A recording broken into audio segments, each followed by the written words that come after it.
Many of us have been in business for some time, while others are just getting started. Regardless of where you are in the entrepreneurial experience, you are constantly starting new initiatives. But the landscape of starting a new business, along with new products and services, is changing. And we need to adapt to the new way of creating things in and around our business. So let's dive into this topic and discover new roadmaps to success. Joining me today is Jason Sherman, who is a successful innovator, award winning filmmaker, published author, and a tech startup expert.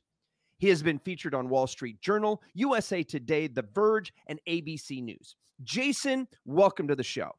Thanks, Buzz. Appreciate it, man. This is pretty awesome. What have you been up to lately, man? Grinding my butt off with this new startup while I am navigating the world of the post-pandemic and trying to get out there, man. Trying to get out there and just get out of my little bubble. Your little bubble. So now, what were you doing before the pandemic as far as your business goes? I was running a technology development company where clients would need websites or mobile apps, whether it's an institution like a museum or a college, or just a private startup, or just a mom and pop business that needed something. And during my downtimes, when I really, rarely had downtime, I would get into creative pursuits, whether it was making a movie or writing a book or making a course, teaching them at colleges or hackathons and things like that. A lot of in-person events, a lot of running around and constantly being around large crowds. And so the pandemic kind of just destroyed all of that. And I had to reacclimate the new way of doing things, which is basically 100% online. And Oh my gosh, I dodged a bullet with the whole pandemic because I reorganized my business at the end of 2018 and launched 100% virtual company in January 2019. So I had 14 months to practice online virtual. Yeah, and people were like, that was ingenious. I was like, absolutely not. Like that whole journey before that forced me into that really because I had basically grown my multi-million-dollar creative agency broke and was like, I can't do it this way anymore. I'm living in entrepreneurial poverty and it was not there. So like I went through my own little mini, like my own pandemic, if you will, of just things happening to me over and over again to the point where I did reorganize and I did go virtual before virtual was a thing. There wasn't a lot out there. So when the pandemic hit for me, it wasn't as bad, but I found we were creating all sorts of new things because all of a sudden we couldn't go out and talk to people. Right. We couldn't network. We couldn't have face-to-faces. In the creative agency world, I had video production and audio production, lots of face-to-face things that had to happen. And luckily for me, we had moved away from those things and really started focusing on the website marketing and all the things that are virtual. So now that we're past that, though, you're doing something new right now. Didn't you like co-found a new like video friendship app or something? Yeah, because everything you just said created into this aha moment that the pandemic has destroyed friendships. It destroyed networking. It destroyed hobbies. People aren't able to go do things together anymore. And we decided to launch this video platform that allows people to meet new friends based on hobbies and interests.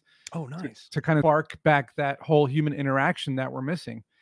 And just like you, I go back 17 years of working from home starting in 2005. So I feel like I'm a work from home veteran, whereas people that got thrown into the mix during the pandemic were crying, Bloody Mary. And I'm like, guys, this is what I've been doing my whole life and it's the best. So like why you're complaining, I don't know. Maybe you're just not used to it or whatever, or maybe you have 14 Well, kids yeah, running around the house. Yeah, that's You know, exactly what it is. Like if you people, have kids, it's hard. yeah, it's huge I have no kids right now. So it's like that right there, just in listening to some of the horror stories in juggling children in your home while you're trying to adjust to working at home. Like people aren't set up for home, right? No, Like they you got have a no little office. studio where you're at. Yeah. I've built my office here at home. Right. We're used to it. But if you don't have that, you have a kitchen table? Kitchen Try table to is what people are using, right? Or the sofa with a laptop, and I'm like, "That's not conducive, it's not a conducive work environment," so I no. totally get it. But, So tell me I more about this app. I wanna know. well, I So s well what's it well, called? it's called Spinner, Pinnr, and Okay. the whole point is everybody spins around the world. When you play sports, things spin. Dolphins spin in packs, the spinner dolphins. People, we just got inspired by the fact that everything turns into a circle of friendship, right? Mm, Well, of people dancing, they're spinning around. So we noticed that a large percentage of Americans, and when I say a large percentage, I mean it's a big percentage, like 30 to 50% of Americans are depressed because they don't have mhm. friends. We noticed that this number is crazy, by the way. 82% or more of singles on dating apps are having bad experiences. It's a Really? very large percentage of people, and not everybody on a dating app wants to meet on a date. Right, They just wanna meet a friend to go do something with. right. But that's not what dating apps are for. It's a Oh. pressure and expectation of you take me out to eat, and then we go have sex or whatever it is. It's what it is. That's from the men's perspective, and the women's perspective is Right. we go out to eat, and then you listen to me talk for, 4 For hours, 14 right? hours about my drama. Exactly. I totally get it, but where's the in between? Where is the non-social media, Mhm, non-dating app? It's mhm, like MySpace meets YouTube meets Vine meets Meetup.com. There's mhm, that. The good old AOL chat room days where you randomly find someone to talk to about Dungeons and Dragons or basketball or mhm. video games or whatever, and then you start friendship. That's what we created using video, like you and I are talking right now on Zoom. Right. And this way, there's no likes, no follows, no sharing, no comments, none of that toxic culture stuff. It's just pure personality, pure authentic connections. And the goal is to form relationships, friendships, and meet in person and enjoy your hobbies together. So what are the so this isn't your first time starting a new business, as we just discovered. What do you feel is the biggest difference besides the lack of face to face in starting a new venture of any kind? That's the whole point here, right? Is that we're going to talk about is how things have changed from just a decade ago. I started my first startup right around when iPhones came out. iPhones came out in what, 2007, 8, or 9, around there. And Mm, I started my first one right around 2010. okay. And it was all in person. Right. Everything was in person. Networking events, showing mock-ups, doing presentations with PowerPoint, shaking people's hands, Mhm. finding developers at hackathons, Right. finding marketing geniuses at colleges, and getting users in person at events by handing out giveaways and raffles and showing people your app. And that's all out the window. It's starting, it just completely has dramatically shifted to now. How do you get people on a new app when you can't see them in person? That's a great question. I'd love to know the answer. Everybody will tell you just to put ads on your Facebooks Yeah, and sure. TikToks and Instagrams, but are inundated with that. So what are the new methodologies you're using to get your new app in front of audiences besides those social media advertising that can eat up tremendous amount of budget and whatnot? Yeah, and just to be clear about that, because this is important, using social media and let's call out the platforms. It's Facebook, Twitter, Mhm, LinkedIn, mhm, Pinterest, TikTok, Instagram. You got reels and stories. You mhm, have a lot of other like Tumblrs and other like lesser used platforms that are still viable. When you post content on all these platforms, including YouTube, everything else, you're going to get brand awareness. You're most likely not going to get users. You might get some, and we do get some. I don't want to say we don't, we do get some. But the bulk of what you get from social media platforms is awareness, getting your awareness. name out there. And that's all it really is. And that way, the next time somebody does see an ad or does see you in person, oh, wait, I thought I saw a video about them online, or I thought I heard that name, or I saw that logo. That's 100%. the point. It's Right. an infiltration of social media just to get the name out. You have to also, and here's what we've been starting to do now about a few weeks ago. We started to now saturate the actual internet. How do you do that? This goes back, Buzz. You're going to know this one. You make a blog because it's like the biggest thing you do, right? We've been teaching that for decades now. It's Decades. website and blog, and the blog has to have industry specific information that you're able to provide the public that has nothing to do with your company. Right. It's just pure information. Like ours is like 5 tips of meeting a new friend when you move to a new city, for There you go. example. We have ones like that and Nice. others. You're So talking about useful content, which is we just talked about this in a few shows back when we're talking about the new Google algorithm updates. And earlier in 2020, so I'd say Q3 of 2022, we saw this, hey, we want useful content. We don't want the AIs just spitting out blah, and we don't need a bunch of keywords just stacked on top of each other, not saying anything. We want the useful content, and people want useful content, and that's why Google does it. So I think you're saying that this first new methodology you're talking about goes right along with that, in that, hey, listen, it's not always about selling your stuff. Just be there and be a friend. Like yours is a friendship app. So this is not being a pun on purpose, people, but be a friend, right? Be a friend of the people who are looking for ways to whatever it is that you solve. If right, it's find new ways to have friends, then why don't you teach people how to make new friends on and off the app you're trying to sell? I'm sure that's what you're doing, right? absolutely.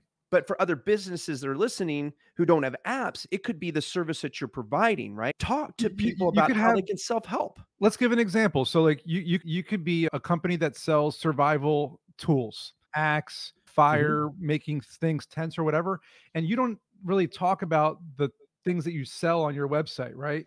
You talk about 5 ways to stay alive if you're lost in the woods. Right. You talk about how to properly set up a tent in the rain. You talk about like how to flag down a ranger in a forest if you're being attacked by a bear. Whatever it is, you talk about the things that you are knowledgeable about. And that Right. knowledge, let's go back to your point about Google. Google wants dynamic content. So their robots and the meta crawlers that are crawling all over the internet, constantly looking for new content, they're searching for new content, not static websites that just have the same page every Yeah. day out. They're looking for that new thing, the new thing popping up, because when people type in how to escape a bear, Mm. your blog will pop up above the website that is there for 2 years. And that's why this is important. People, they don't seem to really connect the dots on this one, but this is why you need to have this as part of your strategy. But people are lazy and content takes time to write. No, I get that. So we've touched on methodologies for marketing. How about operational? What tactics are now necessary that weren't before COVID in this virtual world that we're living in when starting new initiatives, starting a new business, starting a new service? The one thing I noticed about operations that it hasn't changed, at least from my perspective, because we were always using a chat tool like Slack. We were Mm, always using Google Drive as a repository for content, documents, and things. And we were always using Trello for task management. You can mhm, use Monday.com or Asana or whatever tool you want to use. We just stick to Slack, Trello, and Google Drive because they're the easiest, quickest, simplest mhm, ways for teams to just get onboarded and start using our mhm, tools. But there is one difference. We were able to gather interns and people to join our company in the past by just going to colleges and like career fairs, hackathons, you name it. And we were just able to get tons and tons of people to join us. Now it's the other way around. Now we've been having to seek out these different people through software platforms. For example, the colleges mhm, longer allow people to meet in person. Now you have to use handshake.com, which is an online platform, and you have to do everything mm. electronically and Zoom video interviews. And the onboarding process can be painful, but you can cut through a lot of the noise by creating an onboarding process that makes things easier. So let's do an example. You have a sports company, you manufacture sports clothing and the balls and the equipment, and you need to get people to join your company to help you sell merchandise. You want to have a pitch deck that caters to your audience of the type of people that you want to join, to tell them what your vision is, the problem you're solving, what kind of, what your target audience is, and that kind of thing. So that when they come in, you say, look, watch this pitch deck really quick, read through it so you understand where we're coming from. Once they do that, then you want to have like documents prepared. Here's our social media strategy. Here's our content strategy. Here are our social media accounts. Check out all of our content so you can see what we've been doing for the past few months. This is the kind of stuff we need from you. Here's our logos, our graphics. Give them, by Everything. presenting them with a package, you're taking at least half the work out of the equation. I think that In a virtual world, it is so important to document everything because people can't just tap you on the shoulder and say, "Hey, can you show me where this is at?" You got to stop. If you're in chat, like we use Google Chat, I don't, I suck at Slack. I don't know Slack. what it is about I Slack. love It's so Slack. confusing to me. And then other people swear by it. And I'm like, every time I Yeah. log in, I feel like I have 4 different logins. But anyway, I You're digress. slacking off, man. Yeah, it's in the thing is Google Chat's so easy. It's right there, right? So we use Google Chat. And even if somebody has a quick question, if I don't have that documented somewhere or I can just point to that document real quick, that means I got to stop what I'm doing, go Yep. either create that information right then and there or search for it and then give it to them. And all of that stops you in your flow. So in a virtual world, I agree with you. It's like you give everything, give everyone access to everything they could possibly need, right? And then give yourselves checklists and for like when they come on board. And it sounds rudimentary, but you would be surprised on how few businesses have a hard checklist for when somebody brand new comes on board.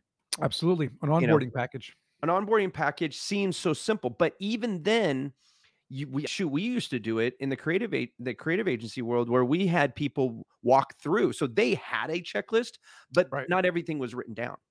So it was, okay, show them where the bathroom is, show them where the coffee maker is, show them this, show them that, da, da, da, da, show them We how to we get we into do a this lot of, service. we do a lot of Trello cards with Google links in them. There you go. So they'll say like pitch deck and then the link is in there. Then you'll do Mhm. like for social media, link is in there. We also have folders in Google Drive with specific labels so you know exactly what you're doing. Exactly. And And in Slack, you don't use Slack, but the thing I like about Slack is you can pin posts mm, and then you can click on pins and then it shows you like the 4 things I pinned and those 4 things are like the things you need to see. gotcha. We use ClickUp, which is a kind of an Asana-esque. And so Right. we have documents in parent folders. It says, here's all the information you're going to need for this subject. Time. And then our SOPs have their own area where there's a folder for each of the sets of SOPs. And so they have their own documents and formats and stuff like that. And So that was something that we've done before with, you can use stuff like Trainual and there's a couple other right. ones out there.